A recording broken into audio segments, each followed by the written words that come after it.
Italians, Monza ranked second only to the Vatican as a centre for religious worship. The faithful flock here to pay their respects to the car, which has become a symbol for all that's attractive about motor racing. But the other entrants for the Italian Grand Prix provide the early spectacle. Stefano Modena started the sideshow when his Brabham exploded dramatically at the entrance to the first chicane.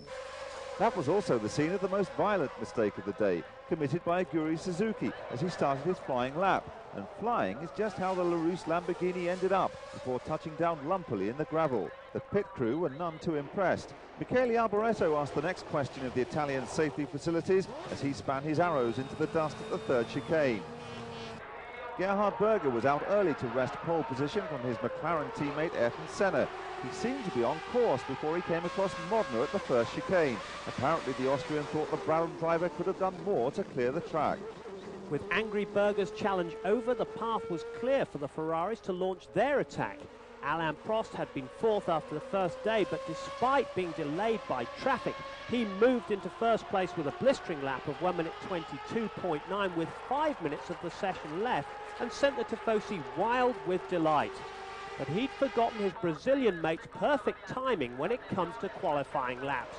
With just minutes left to run, he claimed the 49th pole of his career with a time nearly half a second inside Prost, and that after a morning spent mostly in the pits.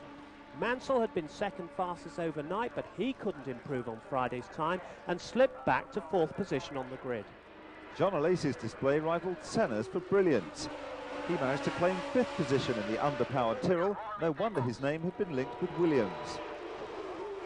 Yes, Williams signed a contract with Jean Alesi on the 2nd of February, a proper English law contract, conditional, however, upon his securing a proper and legal release from his present employer, Ken Tyrrell.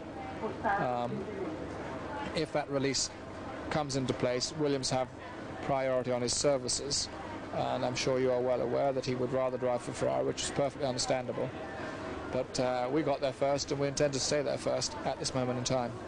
Wide road to Monza with highlights of the 1990 Italian Grand Prix.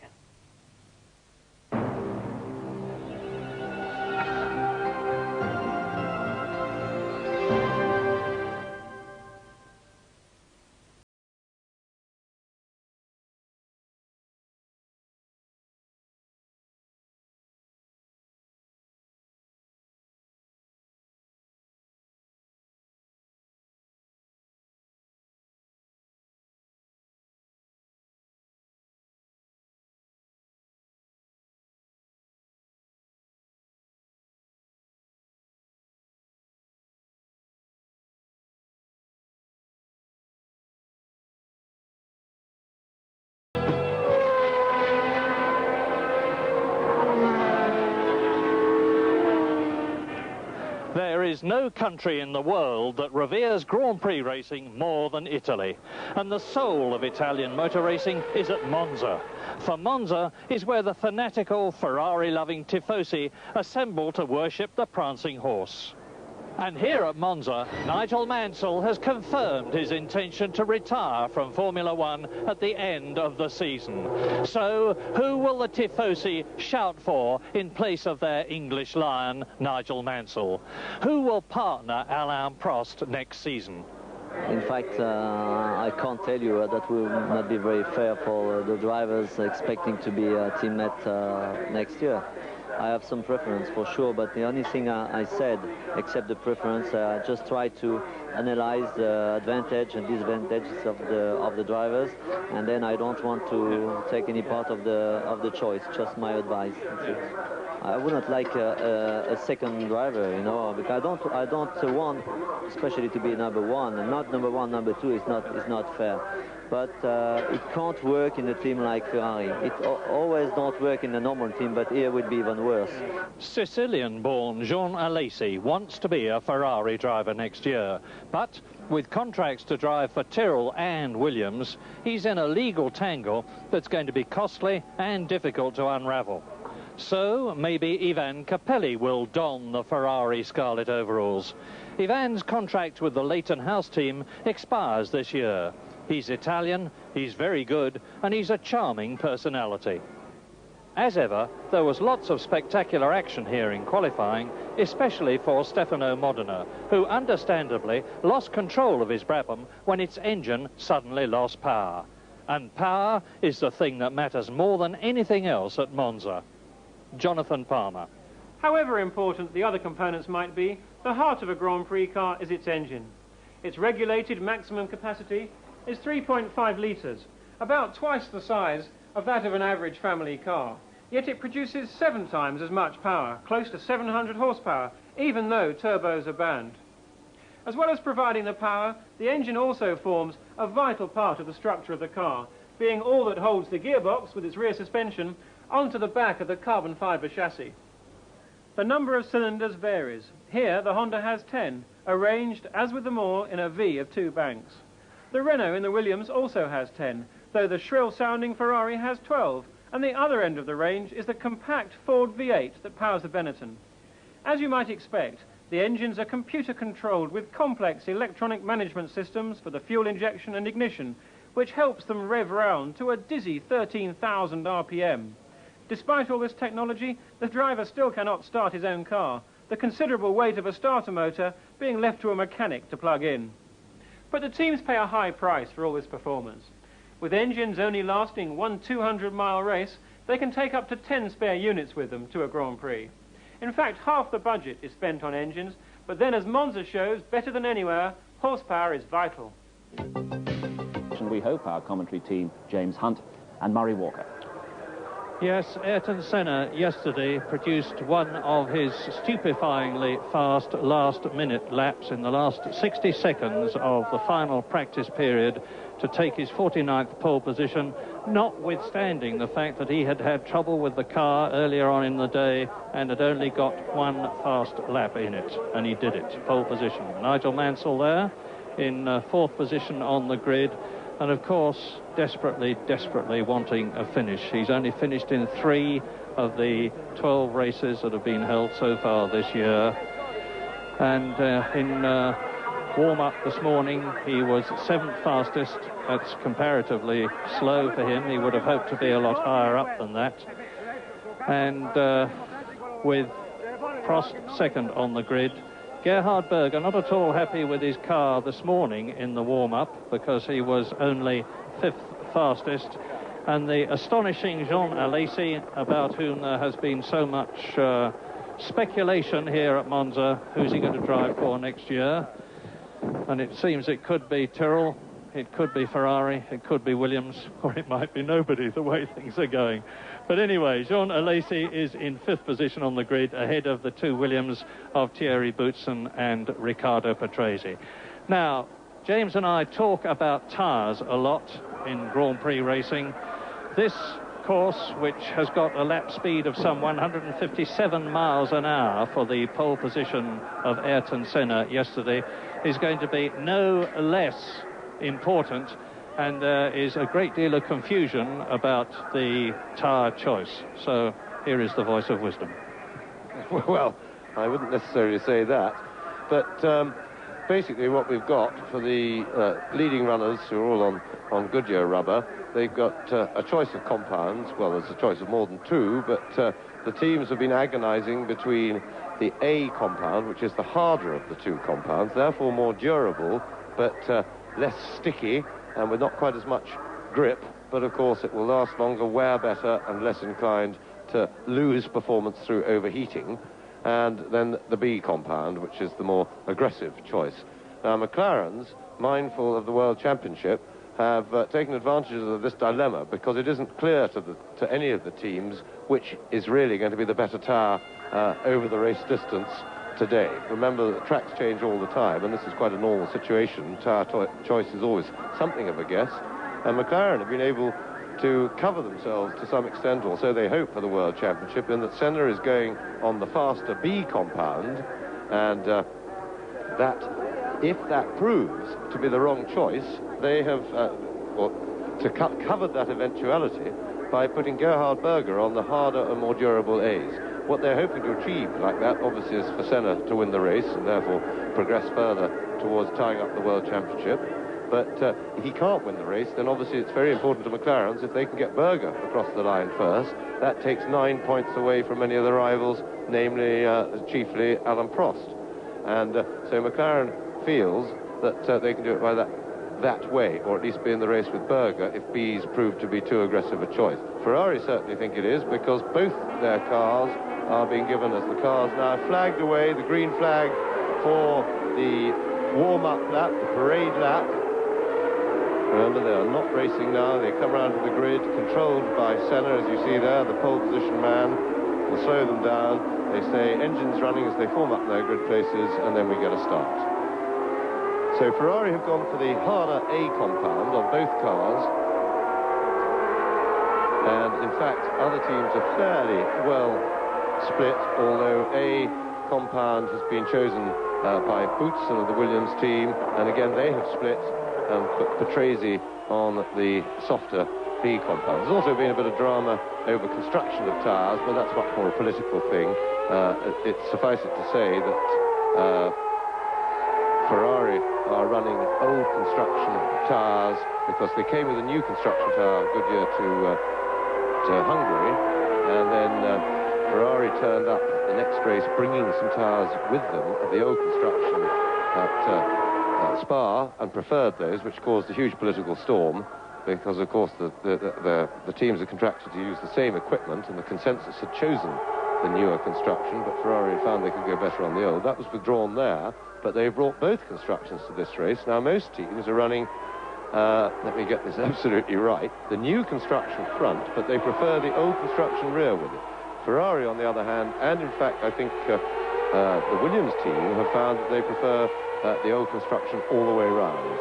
So that isn't nearly as important as the compounds. Now, let's get back to the race. And coming down the final straight, Senna leading the field, a little bit of work, swerving about to get a little bit more heat in the tyres as much as possible. He's already, of course, now slowed the field down. They go quite quickly around the first half of the warm-up lap to try and take the cars through the corners at racing speeds, which is the way you really get heat into the tyres. But then, of course, it's important to arrive at the grid with the field as neatly formed behind him so that they don't have to sit around too long while the cars at the back get into position. And if Ayrton Senna can win his 6th Grand Prix victory of the year, he's going to be very, very difficult to beat in the World Championship in a situation where it is the best 11 out of 16 scores that count. So the two top men in the championship are on the front row of the grid. There is the man who is behind them in 4th position, Nigel Mansell. So Senna, there's the magnificent, and there is no other word, new complex of grandstands, pits, hospitality boxes on the right that have been put up at Monza to comply with the requirements of FISA, the governing body of the sport, and what an absolutely superb job they've made of it. Now, this is Berger's McLaren. There are cameras on Senna's McLaren and Berger's McLaren. There is a camera on Martin Donnelly's Lotus, which is in 11th position on the grid, and there is a camera on Stefano Modina's Brabham, which is 17th on the grid. Gerhard Berger there then, and in front of him is Ayrton Senna. Yes, and stand by really for what should be a very good motor race indeed today. We've got the main contenders for the championship all covered by very small tenths of a second in qualifying, and again in the warm-up this morning, Prost and Senna were only tenths of a second apart. Stand by for a good race. First the red, of course, then the green, any time up to 7 seconds after the red comes on. 53 laps of Monza. The race is going to last about 1 hour and 20 minutes, rather less. And Senna gets away well, so does Berger in front of Mansell, and alongside Alain Prost and up into 2nd position. So the McLarens have done what they want to do. 1st and 2nd into the Rettifilo, with Senna leading and now trying to build a cushion immediately. Berger 2nd, Prost 3rd, and Lacey is 4th ahead of Mansell 5th, and Boutsen is in 6th position. Are they all going to get through the Rettifilo? Yes, including Nicola Larini, who started from last on the grid. Now they go into the Curva Grande that was on towards the Rugia, the 2nd chicane, and as you can see, Prost is challenging, and Lacey is up into 3rd position. This is an incredible bit of driving. He's got ahead of both the Ferraris from behind both of them on the grid. Now up to the two Lesmos, 130 miles an hour. That's where Prost went off in testing last week and is perfectly okay. Round the second Lesmo, onto the Seraglio, down to the Ascari chicane, and it's Senna, Berger, Alesi third, Prost, Mansell, Boutsen in sixth position, and Alesi's drive already is quite incredible. Nannini in seventh place and Patrese eighth ahead of Piquet and Gugelmin. Yes, tremendous charging first lap from Alesi, as we've come to expect, and to great effect, getting past both Ferraris. A very poor start by Alain Prost, and that is not a good start to his afternoon's work. He definitely needed to get away well and at least split the McLarens, and he was very tardy off the grid. Alesi's drive, as I said, is almost unbelievable. And oh God, that is a Lola. That's all I can tell. No. It's Derek Warwick. It's Derek Warwick who's crashed at the Parabolica, and as you can see, my goodness, he's okay. That is an incredible testimony to the strength and safety of the construction of the cars these days, and there is absolutely no doubt in my mind that the race will have to be stopped, because the car is on the exit of the Parabolica, of course unknown to Senna, who is leading, Berger, who is second, the incredible Alesi, who is in third place. Warwick just ran wide at the Parabolica, and there is his car. I'm looking for a red flag on the line, but I haven't seen anything yet. But it looked, there is the red flag. Right, red flag for the race, so they're stopping the race. And that was a horrendous accident. It looked to me a little bit as if something went wrong on the Lotus there, because Warwick suddenly went wide and went right off the racing line. It could have been, he got on, it could have been that he just got wide onto the marbles and got slippery, and we didn't really see enough of that to see if the car actually had suddenly stepped out of line and was failing to steer. But a horrendous accident, and a great testimony to the strength of the Lotus, and marvellous to see Warwick climb out from underneath that. The cockpit sail obviously completely intact, and just a big impact for him, but he bounced off the barrier, and I should think, apart from a few minor bruises, he looked pretty unhurt to me. And in fact, he's that unhurt. There is Derek Warwick running back to get back into the spare car. So Warwick not only unhurt, but even his enthusiasm is unhurt, and that's tremendous. And it seems appropriate now for me to say a word for Derek Warwick, because one of the things that I've been watching recently, brought on by Nannini's rather strange drive in Spa, which I'll talk about later, but which is certainly weird to me. It seems to me that a lot of the old soldiers really taking a bit of a holiday these days, and apart from the top four, the Ferrari and McLaren drivers, but one of the exceptions to that, of the long-term serving drivers, is Derek Warwick, who tries 110% every time he gets in the car. And look at that enthusiasm after a shunt like that to jump straight back in the spare. And it really is time that Derek Warwick was in a good drive. Now, looking at it again, we've just seen him disappear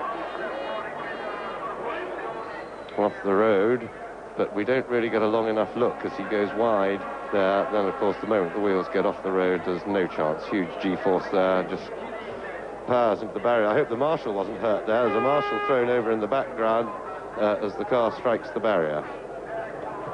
Well, speculation this, but I know Derek Warwick was having a lot of gearbox problems earlier on, and they've had to change the gearbox, and they were actually changing the whole gear selection system after the warm-up this morning. And I've only seen one crash worse than that recently, and that was Philippe Alliot at Mexico in the Lola, when he went off and the whole car disintegrated. But, as James and I have both said, Derek Warwick is all right. There's going to be a second start later on. We're on board with the McLaren of Gerhard Berger, live on the warm-up lap, heading for the restart, and our commentary team once again, James Hunt and Murray Walker. And as you look up at Gerhard Berger and now at Alain Prost, there's Berger. Let me assure you, those of you that saw that horrific accident that Derek Warwick was involved with, that the Iron Man, the lion-hearted Derek Warwick, is not only perfectly okay, but has been having a jocular conversation with all sorts of people, said, as Steve has just said, that it was his fault because he just lost it going out of the Parabolica, where he would have been doing some 150 miles an hour shortly before he changed up into sixth gear. and he sprinted back to the pits in the spare car, and we have it all to do again, especially Alain Prost. It's a 53-lap race, as it would have been before, because it's as though the previous race had not happened. And I say Alain Prost has got it all to do again because I remind you that Jean Alesi, who is the third car on the right-hand side of the grid, as you look at it, the blue and white car, in the Tyrrell with the Brian Hart-tuned Cosworth engine, which has at least 60 horsepower less than the cars in front of him, was up into third place. He got ahead of both the Ferraris of Prost and Mansell, so even assuming that Prost had been able to get going, he would have had a job. So, the red, and then less than 7 seconds the green for the second start of the 1990 Italian Grand Prix at Monza. Senna's done it again. Prost hasn't made the same mistake. He cuts in front of Gerhard Berger, who has to move across and sprints up again alongside Prost and past him. So Berger's done it again, as he did on the first start, and it's Senna, Berger, Prost, Alesi is fourth, Mansell is fifth, Boutsen is in seventh place behind Patrese, his teammate who got ahead of him. They are all through the Rettifilo. That's the double chicane round the Curva Grande again, up to the Rugia, now up to the Lesmo Benz, and Alesi is again going through into third position, sprinting past Prost Ferrari. I find this beyond comprehension, frankly, because he's got so much less horsepower than the Ferrari, which is supposed to handle superbly, and indeed does, but yet Alesi has punched his way through into third place on the first lap before even half of it had been completed. Berger and Senna, second and first in formation, and Mansell coming up to take Prost and try and take fourth position from him. There's Alesi third, Prost fourth, Nigel Mansell, Ferrari in fifth position. Yes, referring to Alesi, Murray, that of course it's very much aerodynamics running down through the Curva Grande to that chicane, and of course the aerodynamics of the Tyrrell are very good. It is a very quick car in a straight line, and of course he had the tow from Prost because he was right into Prost's gearbox, getting the hole in the air that the Ferrari made, and able to dip out with his momentum, carry him through. Well, there he goes. Senna leads. Berger second, Alesi third, Mansell fourth, Prost fifth, being caught by Patrese in sixth position. This time, thank heavens, they got round the parabolica perfectly well, and the incredible Alesi is actually closing on Gerhard Berger. Is he going to be able to do the same to him that he did to Prost? Get in the tow of the McLaren and maybe take second place? I think that would be hoping for too much, or rather expecting too much. Senna leads McLaren. Berger second, McLaren. Alesi, look at the gap he's pulled out over Prost, with Mansell in fifth position. There is the Williams, and Nannini is up into sixth place in the Benetton. Very little gap between the first three as they go round the Curva Grande for the second time. Now up to the Rugia, and Berger, of course, don't forget that Berger wants to win and intends to win just as much as Ayrton Senna. There's no question of Berger having to defer to the Brazilian, and Berger has yet to win a race for McLaren. And look at Alesi, he nearly went off there last week, and he's coming down now right with Gerhard Berger, and he's challenging for third position, second position as they go into the parabolica.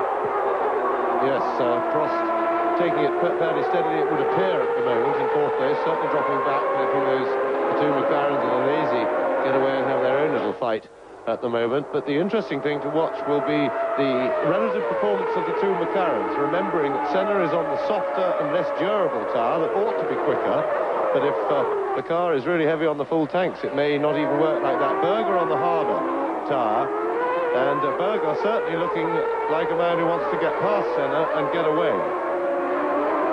Race order then, lap 2, Senna leading Berger with Alesi right behind them. The first V8 powered car with the old Ford Cosworth DFR engine, and the big gap now between himself and Prost, with Mansell in fifth position. Patrese is sixth, Nannini is seventh, Boutsen is eighth, Piquet is in ninth position, and Gugelmin is 10th, the leaders.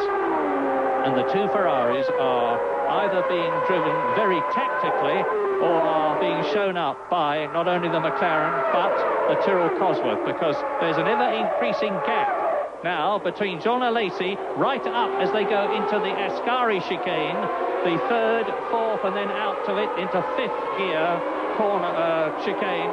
Now down the 160, 185 mile an hour straight into the Parabolica as the rest of them go through, and Berger is still with Senna as they come out of the Parabolica. It's 125 miles an hour as they go into it, about 160 miles an hour as they come out of it, down the long straight where they build up to just a whisker under 200 miles an hour before going down into second gear. And so Senna goes through, Berger, Alesi, there's less than a second between Senna and Alesi, who is third. Prost is still fourth, Mansell fifth. There's the battle. Prost, Mansell in fifth position. Look back, and Nannini is going through and taking Patrese. Nannini moving up one place ahead of Riccardo Patrese. He's done it, and Piquet is right behind the two Williams cars as well. Senna, Berger, Alesi. Prost, Mansell, Nannini, then Patrese and Boutsen, followed by Piquet. And Maurizio Gugelmin is in 10th place, Martin Donnelly is 11th, Bernard is 12th, and the brave Derek Warwick, after that dreadful crash, is in 13th place, and we are on lap 4 now in this 53-lap race. Titanic scrap at the front. As I was saying, Berger is going to be pushing Prost very hard indeed, particularly as he will hope that by doing so he can make the Brazilian wear his tyres more than he would ideally like to. That's Thierry Boutsen, who has dropped back behind Alessandro Nannini. Well, as the race has settled down now and everybody's lapping on their own, Prost is certainly holding the leading three for speed. Senna still looking as if he may not have made as good a tyre choice as Gerhard Berger, but remember that the tactics for that are to cover themselves for both eventuality within the McLaren team. So Senna still leads, and Alesi loses it. Alesi, a mistake from Alesi. Now, has he damaged that right rear? Just brushed the barrier? Probably not, but it looks to me as if he stalled the engine anyway. Out of the race, John Alesi, and this, of course, has made things much easier for the McLarens. John Alesi on Pirelli tyres as opposed to the others on Goodyear's. Here's a replay. Watch it go into the left-hander. The back steps out. There's nothing he can do about it. And that, of course, is where Jean-Louis Schlesser rammed Ayrton Senna the year before last and caused the Brazilian to lose the leadership in the Italian Grand Prix. So now it's Senna leading, Berger second, Alesi walking in lamely to explain to Ken Tyrrell, who won't be best pleased, what happened, which means to say that now the two McLarens lead the two Ferraris. Well, interestingly, down the field a little bit, Nannini has put up the fastest lap of the race so far, and remember, he got into clear air behind as he passed, once he got past the two Williamses, and is following Mansell, and he is on the softer beacon line. There he is, there goes Nannini. Two Williamses, and Nelson Piquet's teammate also on the softer compound, at the moment still able to do nothing about getting past the Williamses. Yeah, and the McLarens are already looking as though they've got it made. Prost has just gone round in 1 minute 29.2, which is slower than both the McLarens, which are therefore pulling away from him. Nigel Mansell in fourth position, Nannini there in fifth place. There are the two Williams. Patrese sixth, Boutsen seventh, Nelson Piquet in eighth position, Gugelmin is ninth, Martin Donnelly in 10th position in the Lotus, ahead of his teammate Derek Warwick, who is now up to 12th, because everybody has moved up a place with the disappearance of Jean Alesi, as into Lesmo 1 and Lesmo 2 go the two McLarens. Now, the gap between Berger, who is in second position, and Alain Prost, who is in third position, is about 1.6 seconds, and we'll keep a very careful eye on it, although visually... Berger looks round the side of Senna's car as they go into the Ascari chicane. You see the Benetton there of Nannini, who is closing on Mansell. There is Patrese, Boutsen, Piquet, Gugelmin in the yellow-topped helmet. Martin Donnelly behind him. Then Eric Bernard in the Lola. We're down to the Parabolica. That long, sweeping 180-degree right-hander out of it at 160 miles an hour come Ayrton Senna and Gerhard Berger, chased by Alain Prost. Now, Senna crosses the line, Prost crosses the line, exactly 2 seconds between Senna leading and Prost in third position. And Nigel Mansell is 2.3 seconds behind the leading McLaren. There he is, looking down at the Rettifilo. That is Alessandro Nannini. Then Patrese boots, and we are riding now with Gerhard Berger in the McLaren, and we're coming out of the Curva Grande down to the second chicane, the Roja. I wish we'd been able to stay with him, because we would have seen ahead of him Ayrton Senna. Here is the Brazilian. Lesmo 1. 130 miles an hour and building. Yes, so Berger was particularly quick through the 2 Lesmos. It pulls him right up on Senna's tail each time with the help of the toe.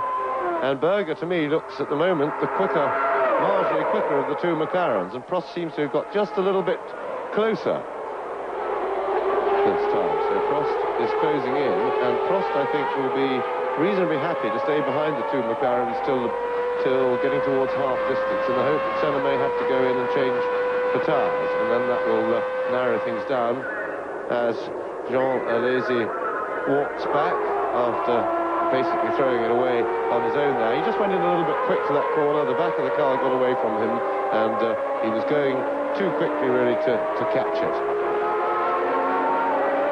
Now, it was 2 seconds between Senna and Prost. And it's still just about the same into the Rettifilo. No, it's less now as Prost goes out of it. The Frenchman has certainly got the hammer down. 1.4 seconds behind Gerhard Berger in second position. We are now on lap 8 out of 53.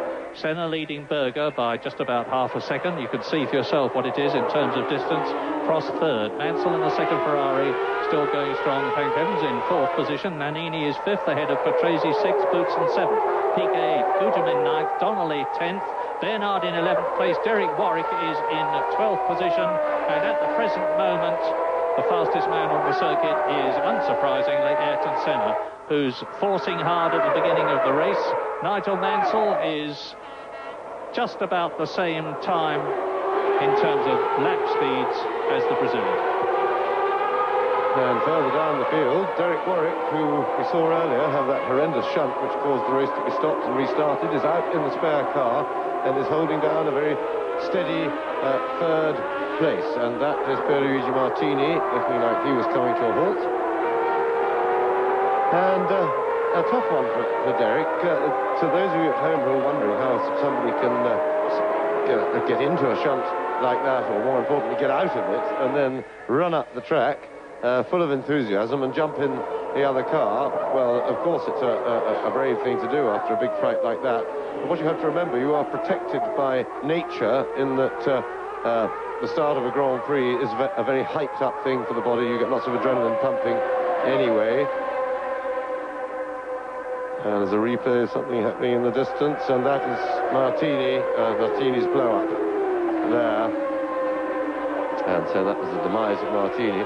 But, and then, of course, the accident that Warwick was in will also have pumped him even fuller of adrenaline.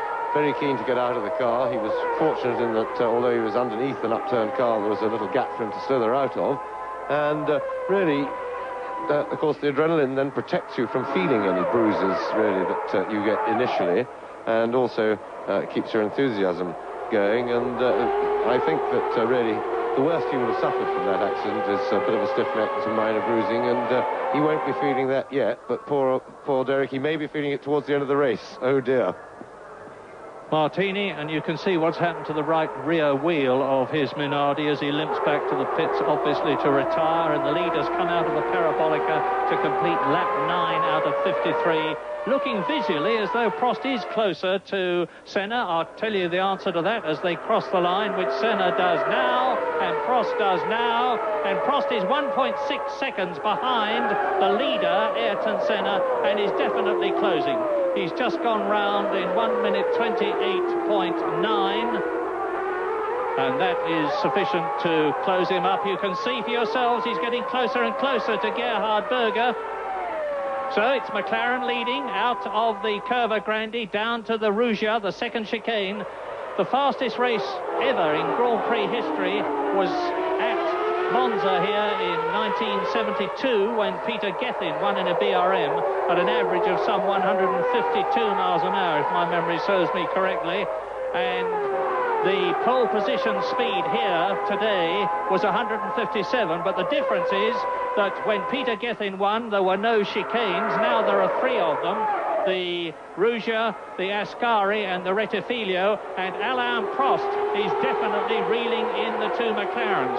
But catching them may not be as difficult as getting past them, because now with the crowd who are watching this race on giant diamond television screens going potty at the thought of the Ferrari up with the 2 McLarens, Alain Prost is gaining. Nigel Mansell is still 4th.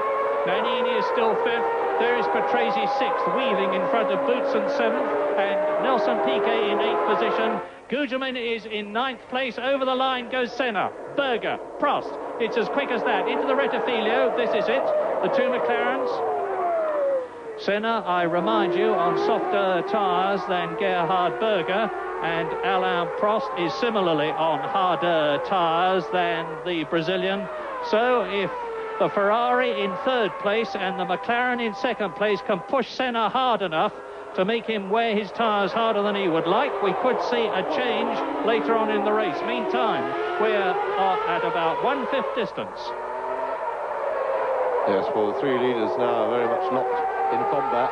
Prost there to cover anything, and I would think that if Prost is aware, which he may or may not be, of the compounds that the 2 McLarens are running, if he is aware of that, I would think he'd be much more worried about Gerhard Berger at the moment than Ayrton Senna. Berger is still pressing Senna, still looking for a way round, and it would seem that the harder compound with the heavy cars and everything seems at the moment would appear to be the choice. This is Berger. Behind him is Nigel Mansell, is Alain Prost. Ahead of him is Ayrton Senna. Now, the Ferrari team has repeatedly been accused of not being able to run 2 cars. That is a Lola down there, definitely. And it is Eric Bernard who is out of the Italian Grand Prix to join Jean Alesi and Pierluigi Martini as the leaders go into the Rettifilo. 1.58 seconds between Senna leading, Prost 3rd. The Ferrari, as I was saying, team have been accused of not being able to run 2 cars. And it is interesting that Nigel Mansell in 4th position in what should be an identical Ferrari is dropping back all the time. That is Eric Bernard, seemingly not too unhappy as he waves to the crowd who give him a terrific cheer. Enormous enthusiasm here at Monza from the Italian crowd, who are tremendously knowledgeable. And on lap 12 out of 53, the gap between Senna leading and Prost 3rd, and you saw the 3 of them together there, is under 1.5 seconds now. Mansell is 4th, 4 seconds behind Prost. Nannini is 5th, 2 seconds behind Mansell. Patrese is in 6th position. Boutsen is 7th. Piquet 8th. Gugelmin 9th. Martin Donnelly is still 10th. Derek Warwick has moved up into 11th position. Capelli is in 12th place. And the leaders now. This is Gerhard Berger. He is travelling at over 160 miles an hour, building up to 185. It's the Parabolica coming. There it is. Senna, Berger, Prost, Mansell, Nannini, then the battle. Patrese with his teammate Boutsen behind him. Both of them were very unhappy about the handling of the car in the warm-up this morning. Boutsen saying that he felt that the corner weights were wrong. And it's 1.2 seconds now between Senna leading and Prost in 3rd position. Senna's just gone round in 1 minute 28.9. Berger has put up the fastest lap of the race, 1 minute 28.57, compared with the lap record, 1 minute 26.7. Yes, and a new fastest lap for Nigel Mansell on that lap. So, although he seemed to be struggling in his Ferrari, he seems to have got it going now. There is Mansell.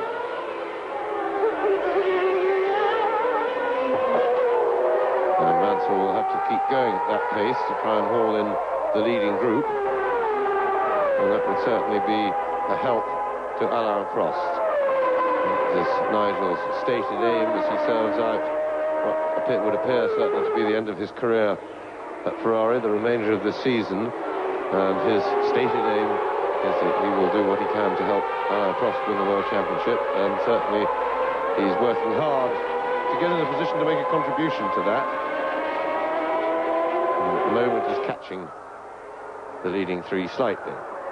Senna still pressing Berger still pressing Senna, looking at times for a way round.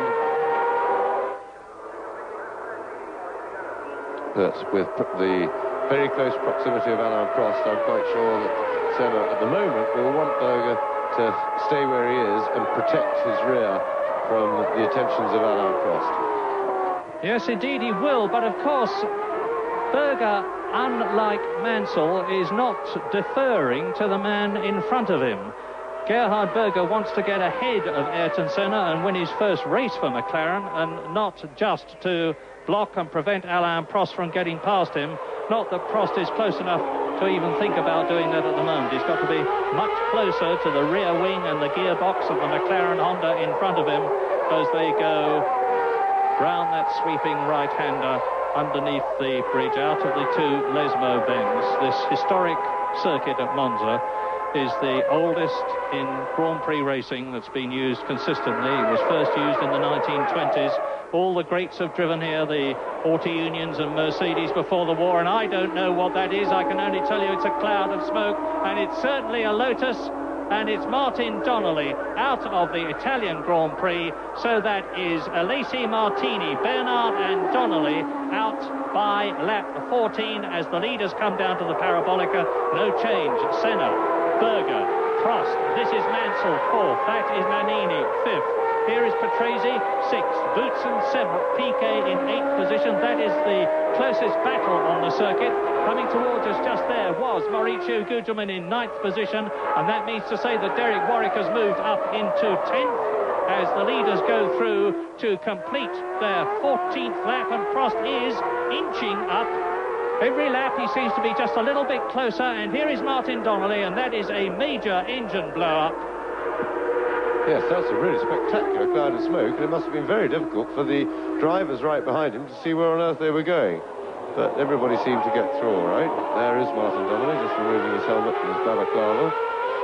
And he'd be disappointed, of course, but that doesn't matter really beyond his control. And the new fastest lap for Ayrton Senna. So as the fuel load comes down, as normal, the lap speeds are increasing slowly, steadily.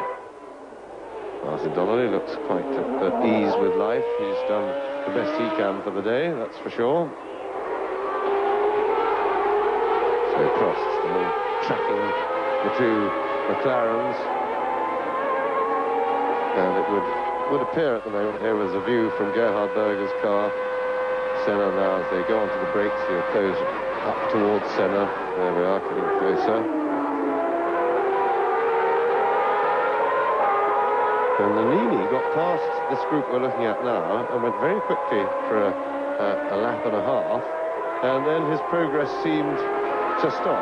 Whether he's steadied down to have a peaceful afternoon like Spa or not, we don't yet know. I think you should elaborate on that. You've accused Nannini of lack of endeavour at Spa. Yes, I did. I didn't really accuse him during the race at Spa because I didn't have all the facts at my fingertips, but I was very surprised, Murray, if you remember, and those aficionados who watch and listen carefully may remember that I was surprised that Nannini went so dramatically quickly. There's Piquet climbing all over the back of the second Williams of Boutsen there and looking for a way round, but he's been doing that for several laps and to no effect. But going back to Nannini, I was very surprised after the bumping wheels incident with Gerhard Berger towards the end of the race how dramatically quickly he went. Well, I then got a printout of his lap times of his entire race, the story of his race afterwards, and that is the Pirro, Emanuele Pirro, and he's out of the race, and we're getting quite a few people spun off and parking in odd places. There's Piquet still. Now, this time it looks, no, Piquet still can't get on those brakes late enough to get inside. Anyway, returning to Nannini, he then produced 2.5 seconds quicker than he'd been lapping for the majority of the race when all the drama happened with Gerhard Berger. He'd been lapping around about the 1:58 was his average sort of lap time after pit stops. When Senna came out, he was with Senna, he could have chased Senna, as it subsequently proved, from the speed he was able to go. But anyway, he soldiered on being peaceful at around 1:58 dead, until Berger. He then let Prost catch him and pass him with no response, no attempt to fight. That's Emmanuel Pirot walking back. And improved his lap time a little bit when Berger got right on his tail, took it down to a low 1:57, and that was all right. He thought that well, he's going better. He hasn't stopped the tyres. Maybe his tyres were a bit worn. And then when he had the wheel bumping incident with Berger, his next lap was a 1:55.6, and the next 3 laps after that, when he was ahead of Berger, were all in the 1:55s, which was 2.5 seconds quicker than he'd been going from the vast majority of the race, and a 2.5 quicker than he'd gone when pushed a bit faster than he'd been going before by Berger. So quite clearly, the driver was not giving it by anything like 100% effort or 100% speed, and should have been chasing Senna for the lead when in fact he wasn't racing them. And really, to me, this is horrendous. Derek Warwick into the pits on the 17th lap. It's not Lotus's day. Martin Donnelly out. Derek Warwick had that enormous crash. Now he is in the pits, and it looks to me as though it's more than a wheel change. I can see him, you can't. You are watching now, of course, Gerhard Berger, and Ayrton Senna has increased his pace. He's made the fastest lap of the race, 1 minute 28.1 seconds. That's a speed of 147.2 miles an hour, still outside the lap record, which he put up in the Lotus Turbo, actually, not in a McLaren, some years ago. And Senna is now leading by 1.3 seconds and doing what he does so well, carving through the tail-enders as Prost and Berger together pass the Ligier, and now Prost is right up with Berger, and it looks to me as though he's having a real go for second position. Senna, Berger, Prost, Mansell, Nannini, Patrese, Boutsen, Piquet, Gugelmin is in 9th position, and Capelli is up into the place that was held by Derek Warwick. Yes, Prost was trying to take advantage of the back marker then, which split the two McLarens a little bit, and he will now be keen to try and get past Berger. He has a better chance of getting past Berger now than he did when Berger was following Senna, because, of course, if he gets the toe on the straight behind Berger, and Berger's following Senna, as he pulls out, Prost goes into clear air because Senna can stay behind Berger, and that makes it difficult. And, of course, Berger is not getting the toe from Senna. Now, this is where Prost will want to be very, very close to Berger. Now, can the Ferrari pick up the toe? I don't think he's close enough this time to break him outbreak him into the first chicane. Now he's getting closer, he's pulling him under the toe, but not close enough to attack. So, just returning to Nannini for a moment, of course, he would contend that to finish the race he had to look after his tyres, but in which case then you have to examine his brain rather than his driving, because for somebody to do their fastest lap of the race, and much faster than they've gone before with only 5 or 6 laps to go in a Grand Prix, that clearly means that they haven't used their tyres to the best up to that point, because his fastest lap was 4 or 5 laps to go, and maybe he was trying to save his tyres for this race and use the same set. But to the people who spend millions, such as Ford, charming man though he is, surely they cannot countenance having a man in the team who is not giving of his best when everybody else has made such a huge effort to get everything right for the Grand Prix, and then of course he just goes and soldiers around quietly and not really racing, and this really is a worry. Gerhard Berger, second position, 0.3 of a second behind him on the clock is Alain Prost, but it's very, very difficult for the Frenchman. The performance of the McLaren in second place and the Ferrari in third seems to be identical.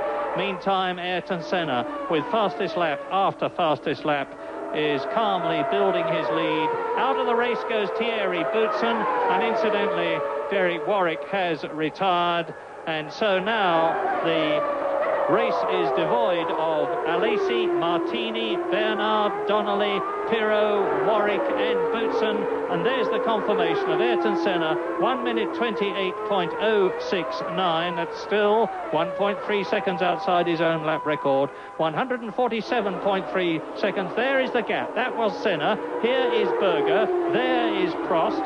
You saw in the background Nigel Mansell, who is still soldiering on in 4th position, nearly 5 seconds behind his teammate Prost. 5th is Nannini, 6th is Patrese, 7th is Piquet. And Prost's car suddenly looks to be sliding a little bit more than it was. I wonder if he's dropped back a tiny bit from Berger.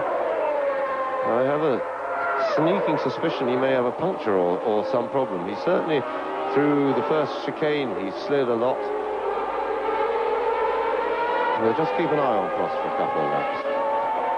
And we're getting another demonstration of the mastery of Ayrton Senna, who stupefied everybody, and we thought we were bulletproof to Ayrton Senna, but yesterday he produced an absolutely spellbinding pole position lap at the very last moment, and he is demonstrating his tactical ability as well as his driving ability, as well, of course, as the performance and reliability of the McLaren Honda that he's driving.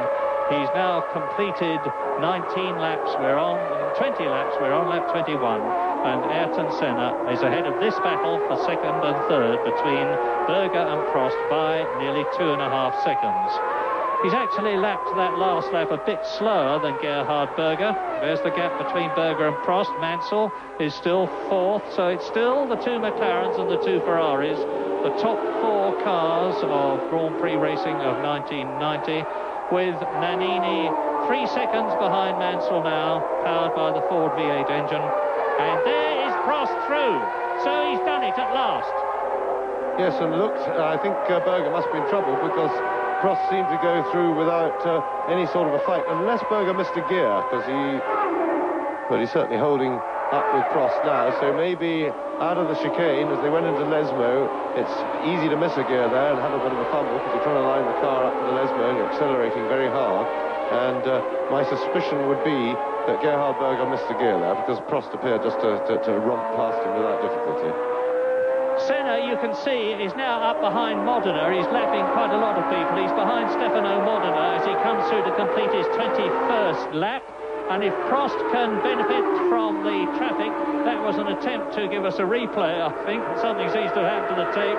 Anyway, Ayrton Senna now is carving his way through the field. The crowd realises that Prost, and that was the replay of him passing Gerhard Berger, is in 2nd position, 3.4 seconds on lap 22 out of 53 behind Ayrton Senna. So the rivals who head the World Championship and who between them have won 10 of this year's races have now got the Italian Grand Prix. Yes, I've had a look at the tyres on Prost's car. There is Prost very much in amongst the traffic. And he won't want this to become a race for charging through the traffic too much, because we know that Senna can outdo him on that issue every time. And I've had a look at Prost's tyres, and they certainly doesn't appear to be a problem. I can't see any sign of one deflating, and he seems to be running all right now. So maybe he just got a bit wide one time. If you get your tyres on the marbles, when they're hot, they go all sticky. They pick up the rubbish that's offline, and it takes a lap or so normally for the tyres to shed those marbles that are stuck to them, and during that time you have very much reduced grip. And you now see Alain Prost behind Stefano Modena as Ayrton Senna comes through to complete lap 22. Now, there's Modena, and Prost will want to get past him before the Rettifilia, because he will be slowed up, and there's Senna has once again demonstrated how good he is at getting through traffic. The gap has increased from 3.4 seconds to 5.2 on that one lap, with Senna going round nearly 2 seconds faster than Alain Prost, who, however, has now got a clear track ahead of him. Berger is dropping back all the time. He's nearly 2 seconds behind Alain Prost now. And he's less than a second ahead of Nigel Mansell. And there is Nigel Mansell. So we're getting a really interesting situation now. McLaren leads, Ferrari 2nd, McLaren 3rd, Ferrari 4th, with Nigel Mansell at the wheel and closing. Nannini is still 5th, Patrese is still 6th, Piquet is still 7th, Gugelmin 8th, Capelli 9th, Nakajima is 10th, Suzuki is in 11th place, and everybody up to Suzuki has been lapped by Ayrton Senna. As you look at Nigel Mansell closing on Gerhard Berger's McLaren, is there something wrong with the Austrian's car? Prost, Berger, Mansell.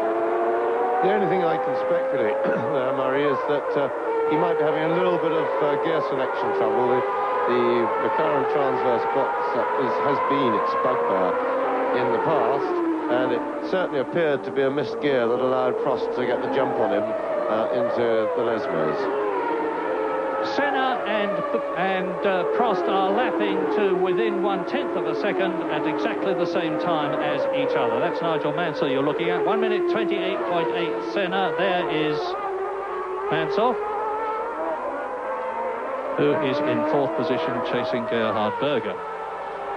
And Nannini seems to be able to do nothing about the Ferrari of Mansell in front of him. He is nearly 3 seconds behind it, and Patrese is nearly 4 seconds behind him in sixth position.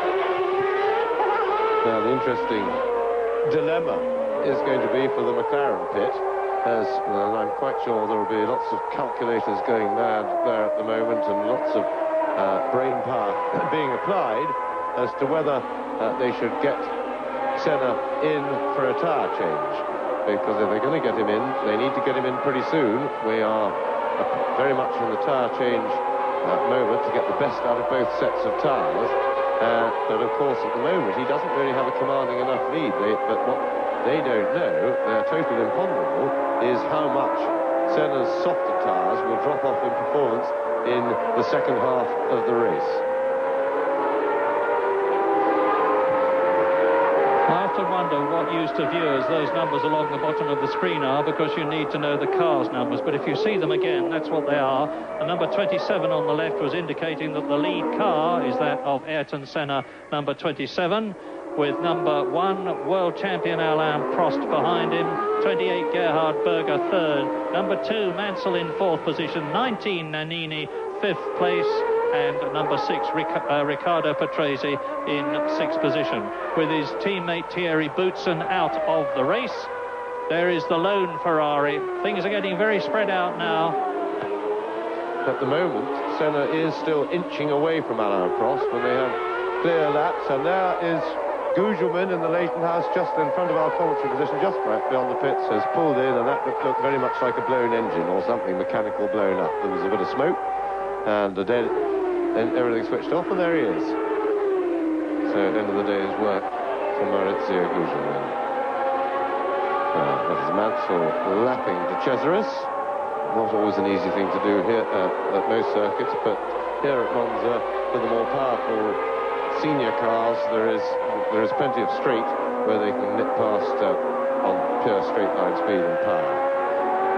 Berger following through, but at the moment Senna is still inching away from Prost, but the dilemma for McLaren's is that he's not really inching away fast enough. His lead last time he went over the line was under 5.5 seconds, and of course for a pit stop and a new fastest lap for Ayrton Senna, not dramatically quicker than he was going before, but Prost lost a lot of time in the traffic on that lap. The lead is now nearly 8 seconds, so Prost lost, getting on for 2 seconds, over 2.5 seconds on that lap.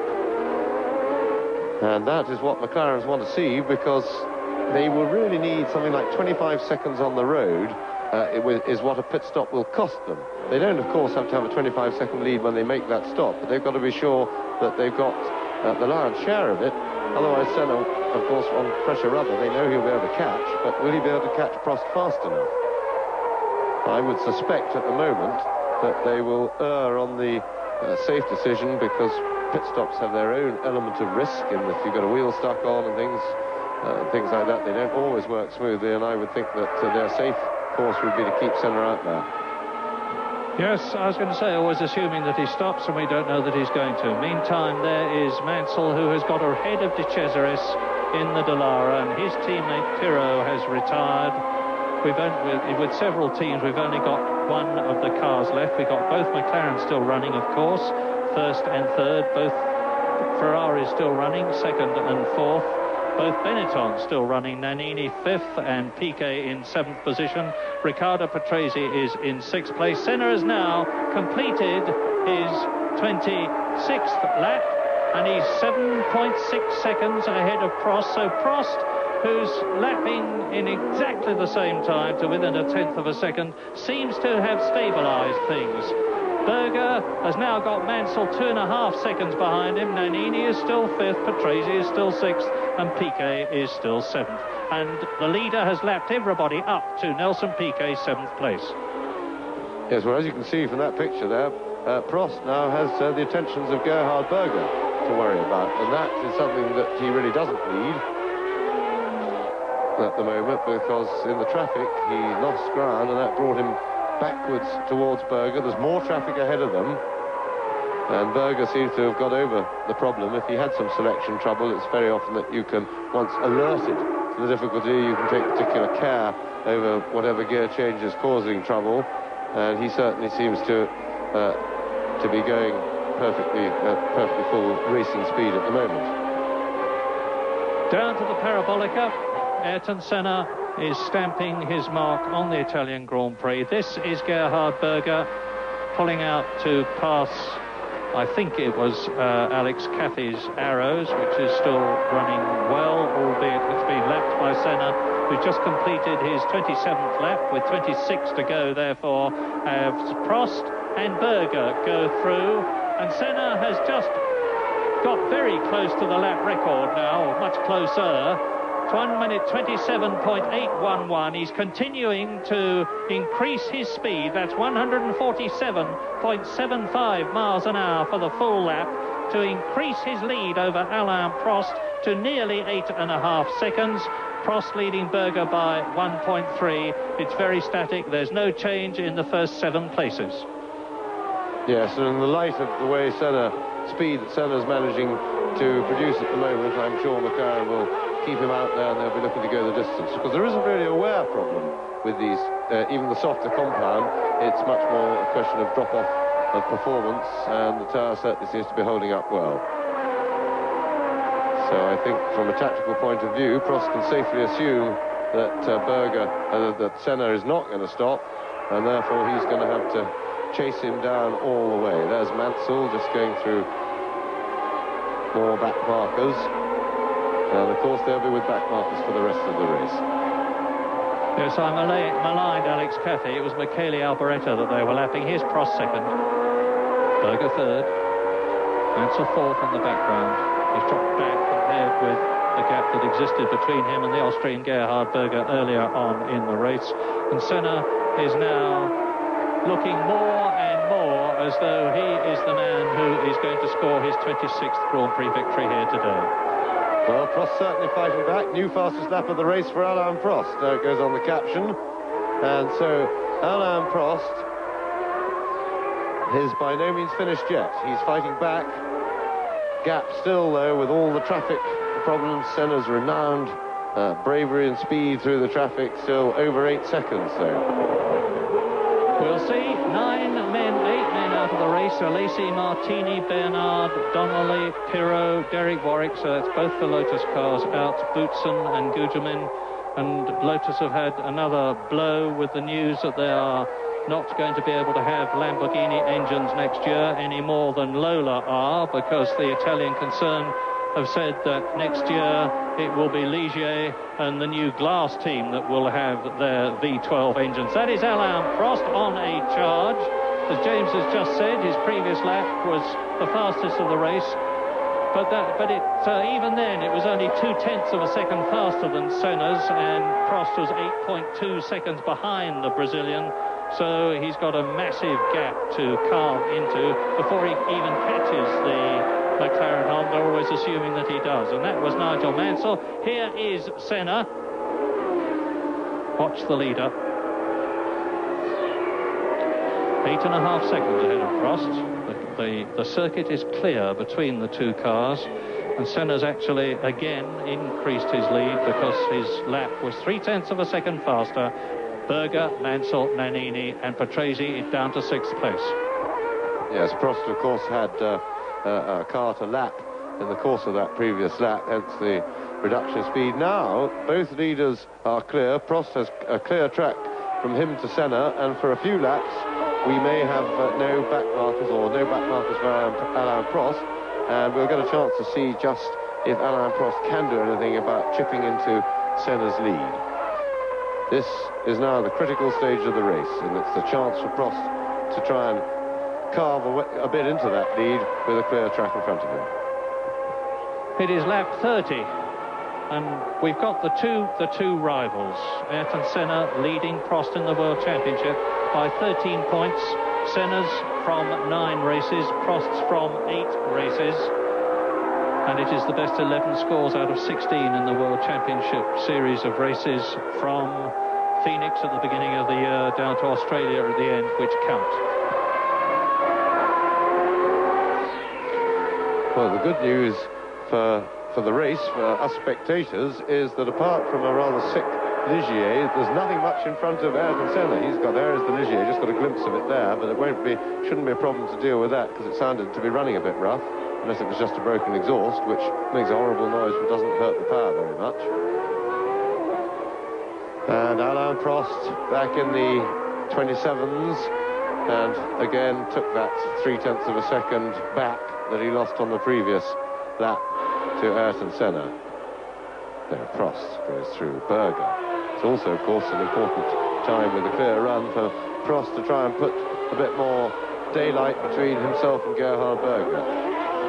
Because although Berger isn't actually threatening him at the moment, it's still aggravating to have to be aware of somebody behind you to pick up the pieces. Prost would far rather just to be able to concentrate purely ahead on Ayrton Senna. And since things are fairly static at the moment, let's bring you up to date with a bit of the gossip about what might be happening. Jean Alesi, who started off so well here, is rumoured to be going to all sorts of teams, ranging from Ferrari on the one hand to Williams on the other, or staying with Tyrrell.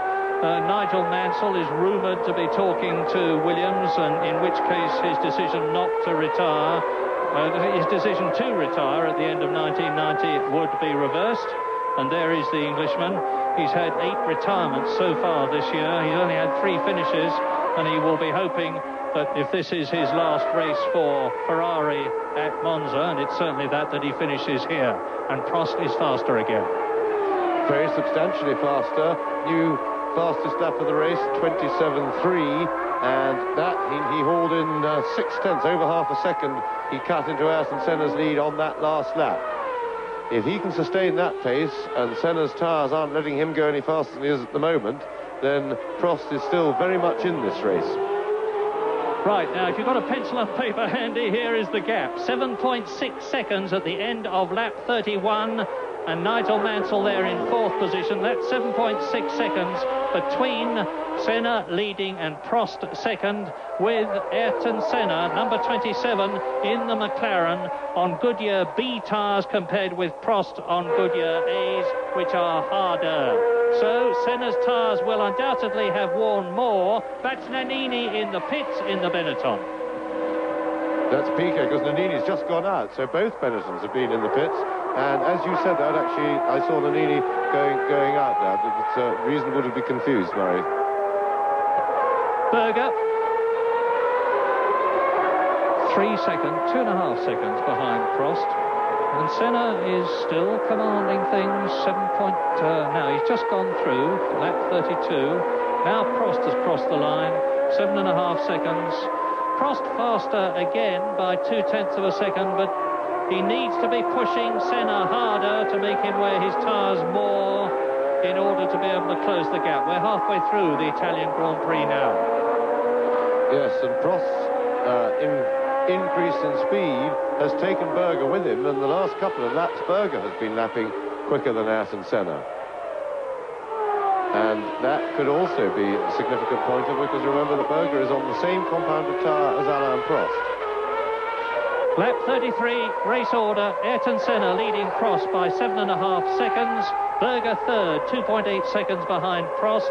Mansell fourth, 7.5 seconds behind Berger. Patrese is fifth, 10 seconds behind Mansell. So there is 17, 19, 26, over half a minute between the first and fifth. And I'm waiting for the 6th man to go through, and I'm delighted to say that it is Ivan Capelli the Italian who is rumoured to be driving for Ferrari next year, as are lots of other people, who is in 6th position in the points, ahead of Nakajima, who is 7th, Alessandro Nannini 8th, of course he has just had a pit stop, 9th is Suzuki, 10th is Piquet, who has also had a tyre stop, 11th is Alex Caffey, and 12th is teammate Michele Alboreto, and that is Nelson Piquet being chased by Alex Caffey. Yes, and the order or the lap area up front seems to be now established, and that has the fact that Prost again has gone round just a couple of tenths of a second quicker than Senna, and I think that's really where the state of the art is, and that Senna undoubtedly has been receiving his pit signals. He knows that Prost is on a clear run and going flat out, and Senna has responded, but it does seem that Prost is able to lap a couple of tenths quicker than him when they're both on their own going at full speed. This situation, of course, is, although it is likely to change as the tyres get more worn, but in what direction it will change, we don't know. We know that the likely one is that Senna will have less grip as the race progresses, but by how much, we don't know. We can hardly describe this as the most exciting Italian Grand Prix we've ever seen, because things have been very static for a long, long time now. But it's worth watching. Prost, there he is with Berger behind him. And saying again, incidentally, that Gerhard Berger must in some ways have been a disappointment to the McLaren team this year in comparison with that tremendously strong duo that they had last year, Ayrton Senna and Alain Prost, because Berger has yet to win a Grand Prix, and Senna is now 7.1 seconds, and Prost is again faster than Senna, and he's consistently pulling at least 0.2 of a second out of the lead per lap. Absolutely, they both found a little bit more speed, and as they will as the race goes on, as the fuel load comes down and the cars get lighter, but the differential between them of a couple of tenths of a second remains static. So just over 7 seconds. It's still a long way to go, and although Senna, there'll still be quite a few laps before they get involved in any more traffic, because Senna's got quite a lot of clear road ahead of him. There's nobody between him and Prost, but all the hard work of chipping the gap down a couple of tenths a lap can go out of the window if Senna can get through the traffic quickly, and Prost has to wait for half a lap and lose 2 or 3 seconds. That's an awful lot of laps at 0.2 per lap, and that's what happened. That's how he got so far behind, and it's what's happened over the last couple of seasons that Senna has been much more effective through the traffic. He bullies people into getting out of the way, bullies mentally rather than physically, but very effectively. And he's just completed another lap, the Brazilian ex-world champion, and I'm waiting for Prost, and again Senna is faster, not only than he has been before, but than Alain Prost. 7.2 seconds, lap 35. Nearly 150 miles an hour. That 127.019 is only 0.3 of a second outside Ayrton Senna's lap record. And his pole position, incidentally, was a new all-time fastest lap of Monza, and that was 1 minute 22.533.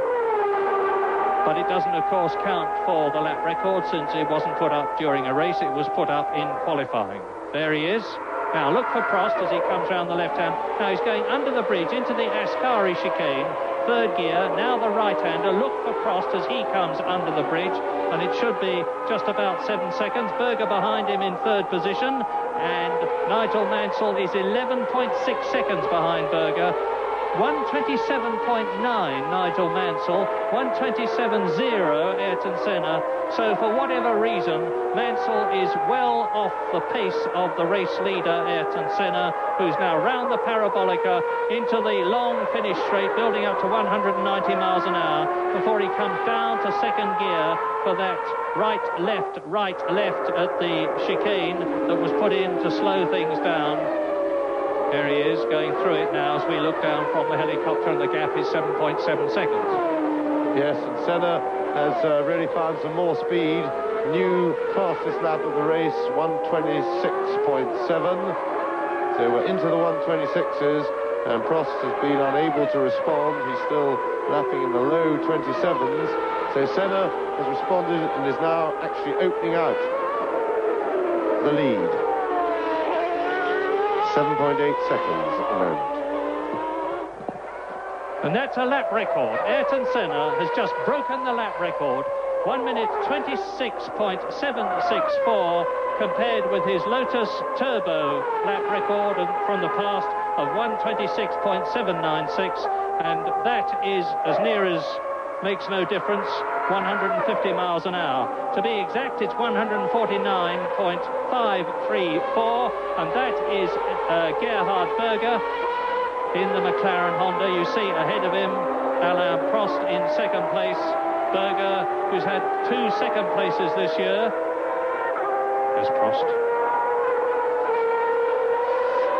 And so Ayrton Senna now with 5 victories at Phoenix, Monaco, Canada, Germany and Belgium, in comparison with Prost's 4 wins in Brazil, Mexico, Canada and Britain, is on course to increase his World Championship lead of 13 over Prost to 60.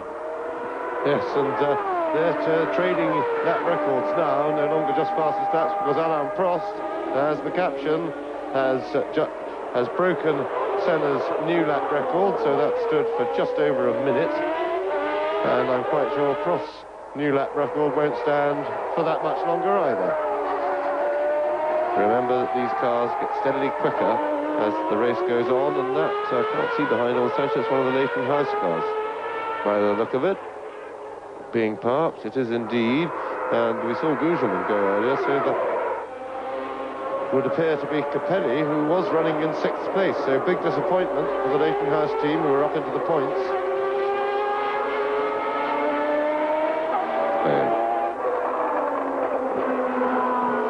I hardly dare mention this with my reputation, but Ayrton Senna has yet to win an Italian Grand Prix. You'll remember last year when commandingly in the lead, his Honda engine let go of the parabolica, smeared his rear tyres with oil, caused him to spin out of the race with a broken engine, to the vast delight of the crowd standing behind the barriers, and let through their new hero, Alain Prost, who, although he was driving a McLaren, became their hero because next year, which is now this year, he was going to be driving a Ferrari. And the previous year, Ayrton Senna, again commandingly in the lead, was rammed out of it by Jean-Louis Schlesser in the Williams car. And so what might have been 3 wins in succession for Ayrton Senna became no wins at all. And in order to get those 3 wins in succession, he has, of course, to win today, plus the 2 victories that he didn't have in the past, if you follow me. And Senna is now leading by 6.7 seconds. Prost has just gone round in 1 minute 26.9, which is 0.8 of a second quicker than Senna, and that is significant. Now, for the first time for a long time, Senna is less than 7 seconds ahead of Prost, who is pulling away from Berger 3rd. Mansell increasingly dropping back, but still in 4th place, ahead of Riccardo Patrese, who is in 5th position, with now waiting for the 6th place man to come through, but it's Nakajima is up into the points. Yes, so Nakajima is the next man to be lapped, as Nannini very politely lets Prost go. Remember, Nannini's been in the pits, so he's had at least a tyre change and therefore not racing for the lead anymore. Senna goes through, and yes, they are. They're trading lap records, and that was a new lap record for Ayrton Senna. But Prost only 1/10 of a second slower than that. Gap 6.9 seconds. Now is the pressure that Prost is exerting on Senna, and which will Senna will know about, because although there's no question of him being able to see the Ferrari in his mirrors to the right and left of the cockpit, he will certainly know from his continuous conversation by car to pits radio what the gap is, and it's 6.8 seconds. Lap record, Ayrton Senna, 1 minute 49.7, getting closer and closer to that magic 150 miles an hour round Monza as he comes up to catch and lap Satoru Nakajima, the Japanese driver, who for the second time this year looks like scoring a World Championship point. He scored 1 point in Phoenix for finishing in 6th position, jumped out of the car and kissed the hand of Ken Tyrrell, to Ken's immense embarrassment. And Ken may be facing that embarrassment again if Nakajima finishes in 6th place. Well, there's Berger, 3rd position. Nannini is in 7th place behind him, but has been lapped. And here's Prost.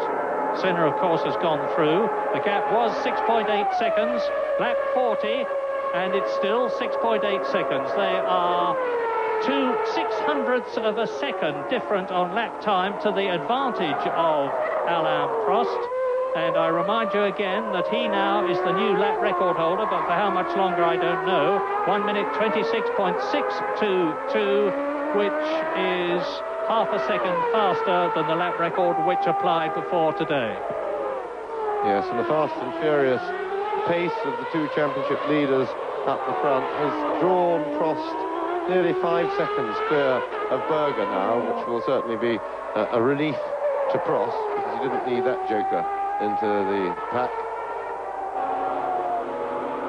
And there is Nakajima. Now, Nakajima could be a problem for Prost, who's known to be careful on his overtaking, because Nakajima's car is very quick in a straight line. The Tyrrell is in a very, very efficient aerodynamic field, although it's down on power, of course, and there's a good example, because the immense power of the Honda engine has failed to sweep Senna past, and he was pretty close when they went onto that straight. But I suspect it will be more of a problem for Prost than for Senna, because Senna will probably muscle his way past now into the chicane, and so he's been able to get past Nakajima with no real delay. 6.8 seconds was the gap before this lap. Has that... Yes, Prost has just again broken the lap record. 1 minute 26.466 to reduce Senna's lead to 6.1 seconds. But I remind you that Senna may have been delayed a little by Satoru Nakajima. You can see how much he's pulled away from the Tyrrell behind him now. Berger is still 3rd. Mansell is still 4th. Yes, and for those of you who like numbers, there is the first 150-mile-an-hour racing lap, certainly on the circuit in this configuration with all these chicanes in. And that honour falls to Alain Prost. But I doubt very much whether that fastest lap will remain as the lap record by the end of this race. There's Senna. Now, he's got Philippe Alliot in front of him. That's Nakajima, who has been lapped. That is Alain Prost, who is in 2nd position. Berger is now 5.2 seconds behind the Ferrari. Mansell is 18 seconds behind Berger. And Senna has passed Alliot and is now coming up to the other Ligier of Nicola Larini, who just scraped into the race, 26th on the grid. And Alain Prost, of course, has got to get past Nakajima, and then Alliot, and then Larini. And if past form is anything to go by, Senna's likely to make a better job of it than Prost. However, 6.1 seconds on lap 42 has turned into 5.1 seconds as Alain Prost again shatters the lap record. 1 minute 26.376, 150.2 miles an hour. I think we have a race on our hands now, but it will depend on Prost being able to get through the traffic efficiently. Yes, and our hopes for a good race are that he will, and what we have to hope there is the fact that Senna's passing of this group has alerted them as he gets past one without any problem. That's one of the Ligiers out of the way. Still 2 more cars there. Yeah, it was Alliot that he passed. He's still got to get past Nicola Larini. 5.1 seconds. Prost is the fastest man on the circuit. We are on lap 43. It is a 53-lap race. So things are heightening in interest and excitement. The flag marshal's doing an efficient job there, waving the blue flag, because, as you see, Nakajima has got Alain Prost right behind him, and the marshals were saying to Nakajima by means of the blue flag, and he's holding Prost up now, not not anymore, he's not. The Frenchman is past. The marshals were saying, by means of the international code of flag signals and showing in the blue one, there is someone behind you who wants to pass and has every right to pass. And FISA, incidentally, who have issued a whole new lot of regulations about the construction of Formula One cars starting from San Marino next year, have said that if flag signals are ignored or if drivers drive dangerously in future, they're going to be in real trouble, and Prost is catching Senna. Prost lost nearly a couple of seconds on that last lap to Senna amongst the traffic, and even though he got past fairly easily, he was a good second and a half slower than he was lapping. The gap has now gone back out to over 6 seconds. So Senna got through that group of 3 with less damage, and remember, Prost hasn't passed all 3 of them yet. 10 laps to go, as you saw from the caption. Senna leading Prost by 6 seconds. Berger third, 4 seconds behind Prost. Mansell fourth in a reliable Ferrari, but he won't be very happy with fourth place, 22 seconds behind Berger. 16 seconds ahead of Patrese, fifth. Nakajima in the points in the Tyrrell in 6th position. Nannini has been lapped in 7th place, as has his teammate Piquet, who is 8th. Alex Caffey in the Arrows is in 9th position. And Michele Alboreto is in 10th place, followed by De Cesaris. Larini is 12th and has been lapped twice. And Philippe Alliot is in 13th position. And we have so far 9 retirements as Ayrton Senna goes through to complete his 44th lap. And the gap, which was 6.1 seconds as Alain Prost goes through, is now 7.7 because Ayrton Senna has gone round 1.5 seconds faster than Prost. He is replying with a vengeance to the challenge of the V12 Ferrari. Yes, well, of course, that was Prost going slower in the traffic rather than Senna doing anything different. And Prost still holding the fastest lap. But really, it's Senna's real ability to get through traffic as if it's not there, because Prost certainly seems to lose a lot of time. And so, as we surmised, all that hard work, chipping away at the lead, 2 or 3 tenths of a second a lap to get it down, and in 2 laps, Prost has lost some 3 seconds to Senna on the road. We're going to know the condition of Senna's tyres simply by that gap. We'll say again, it bears repetition, that Senna is on a softer compound of tyre than Alain Prost is, and we will know by the state of the gap, the state of his tyres. If that gap starts to come down dramatically, then Senna is going to have to face the problem of hanging on, because there's no way he can come into the pits now, take on a new set of tyres and catch Prost and pass him again if the Frenchman had gone into the lead. Senna is now committed to staying out where he is as he comes through on his 45th lap, 8.2 seconds ahead of Prost. He's lapped half a second faster this lap than the Ferrari, and it looks as though it's in the bag for Ayrton Senna. Very much so, because that actually was Senna's fastest lap of the race so far, and with only a few laps to go, there's obviously no problem with Senna's tyres. There was never going to be a problem with wear, just that if they got a bit too hot, the softer compound, that they would lose performance as the race went on. Well, that has proved not to be the case, and Senna really only has to stand up now to win. Prost has given it his best shot. He's chased hard, and he's lost out again in the traffic, as has been the pattern of their battles over the last couple of seasons. And the Italian crowd is on hold. They are very quiet and very restrained. There are 2 cars in this race that they really care about. That's the one they care about most, Alain Prost. And the other, of course, is the Lionheart, as they call him, Nigel Mansell's Ferrari, which is in 4th position. And with the McLarens of the not very much liked Ayrton Senna in the lead, not very much liked in Italy by the Italians, I mean, and Gerhard Berger in 3rd place. They're waiting and hoping for something to happen to the McLarens to the advantage of the Ferraris, and it certainly doesn't look as though that is going to happen, because once again Ayrton Senna has done it. He is demonstrating, he's giving a vote of confidence in his tyres by keeping up that lap record breaking pace of his lap after lap. It may be a tenth of a second faster, quotes only, close quotes, than the previous lap, but that is a considerable achievement and demonstrates that his tyres are very healthy indeed. 8.5 seconds now. So Senna, Prost, Berger, as it has been for most of the race. Nigel Mansell still fourth, as he has been for most of the race. We're waiting now for Riccardo Patrese to come through in 5th position, as Nannini goes through 8th, has been lapped. So Riccardo Patrese a long, long way back in 5th position. Nakajima now, of course, has been lapped in 6th place.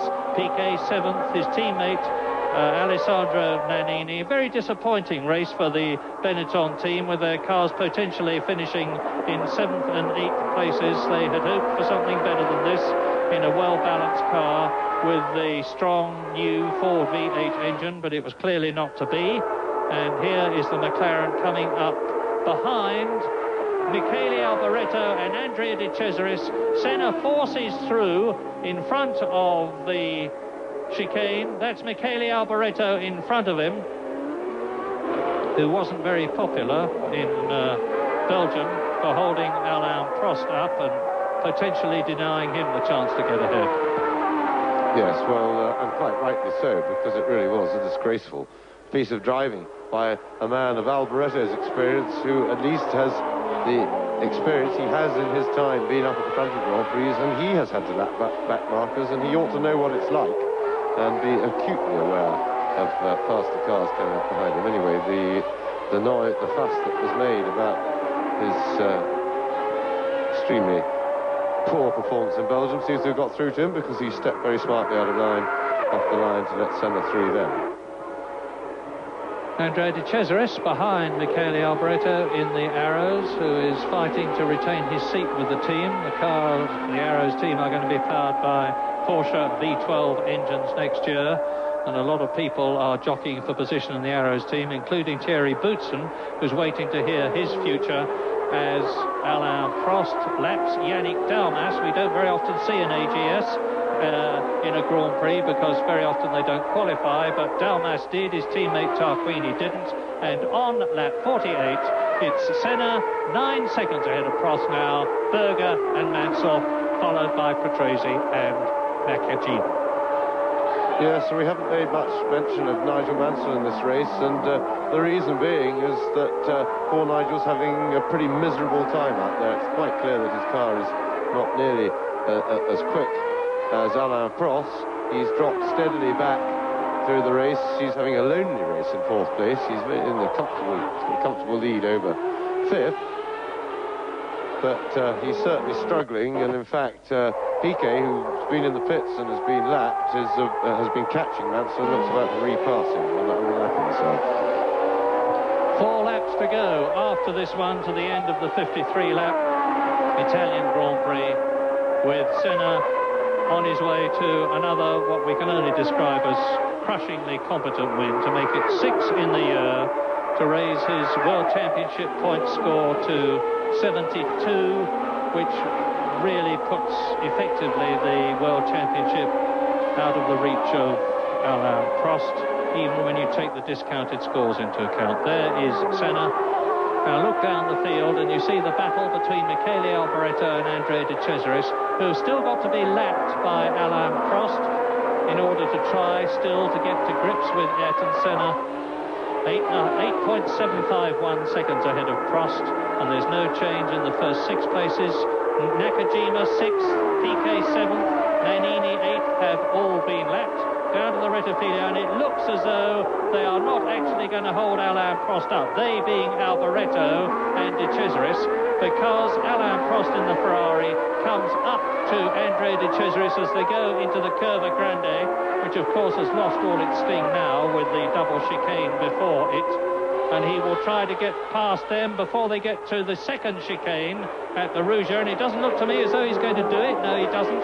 And this means to say that the 8.7 second gap between Senna and Prost on lap 49 is surely going to be extended even further on lap 48, because Prost still is not past De Cesaris in the Dallara, which is going to use a Judd V10 engine next year, incidentally.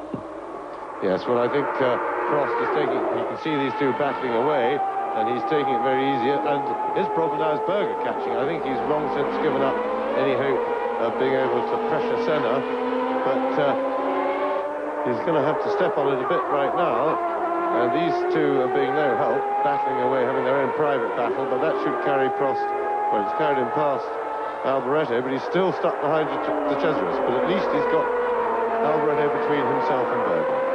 He ought now to get a good tow over the start-finish line and pass him quite easily into the first chicane. And as I said, that 8.7 seconds that Ayrton Senna led Alain Prost by has increased massively to 11.9 seconds as they go into lap 51 out of 53. And that demonstrates how much Alboreto and De Cesaris delayed Alain Prost. He could also demonstrate, I suppose, how much Ayrton Senna is able to dive through gaps and go past people in a way that Alain Prost is not able to. He makes no bones about it, he's not ashamed of it, he just says that Senna is better at it than he is. Perhaps, he says, because I'm older and care more than Senna does. Well, whatever, Ayrton Senna now is virtually home for the 26th Grand Prix victory of his career. He's on lap 51. There's just 2 laps to go at the end of this one. And that's Berger being furiously flagged. And Berger, of course, now, as James pointed out, is much, much closer to Alain Prost. He was only 1.5 seconds behind the Frenchman's Ferrari at the beginning of the lap that they are on now, because of the way Alboreto and De Cesaris had held up Alain Prost. And I notice, incidentally, that De Cesaris is now ahead of Michele Alboreto, and as Ayrton Senna goes through to complete his 52nd lap with only the 52nd and 53rd to go, with a lead now over Alain Prost of just over 12 seconds. The interest is whether Gerhard Berger is going to be able to make it another McLaren first and second by catching and getting past Alain Prost, which I rather doubt. Nigel Mansell still way back in 4th position, soldiering on. And Nigel, of course, has now made it up with Ferrari, but it looks as though the critics who say that Ferrari don't supply the second man with the best car will be adding fuel to the fire after this race. Yes, I think that's very true. Ferrari seem to basically run a one-car team in terms of getting a competitive car out. Well, certainly this year that seems to have been the case, and unfortunate for Nigel Mansell. In the meantime, I think that Prost is, to his great relief, I'm sure, has got a pretty clear track in front of him. In fact, there's nobody between him and Senna, and with only just over a lap to go, he shouldn't have any problem with Berger. He can certainly lap comfortably quicker than Berger on his own, has been able to through most of this race, and I can't see Berger getting at him. So Senna crosses the line.